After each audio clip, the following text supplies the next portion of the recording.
Saya mengambil berat tentang kesihatan sistem kencing saya. Kebelakangan ni sebenarnya ramai yang tanya saya macam mana saya jaga kesihatan saya sekarang. Baik, sejujurnya saya beritahu yang sebelum ni kesihatan saya memang tak apa nak elok. Proses saya memang tak baik. Yang mana saya susah nak kencing, susah nak tahan kencing, kencing pun tersekat-sekat. Tetapi sejak daripada tu saya ubah gaya hidup saya. Saya tidur yang cukup, minum air yang secukupnya juga, dan juga saya mengambil berat tentang kesihatan sistem kencing saya. Dan tahu tak kenapa?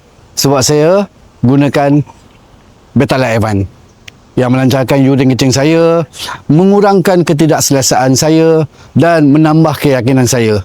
Jadi kepada anda semua yang ada masalah seperti yang saya cakap tadi, jangan segan-segan, jangan tunggu dah melarat, dapatkan cepat Total Man Betalar Advance.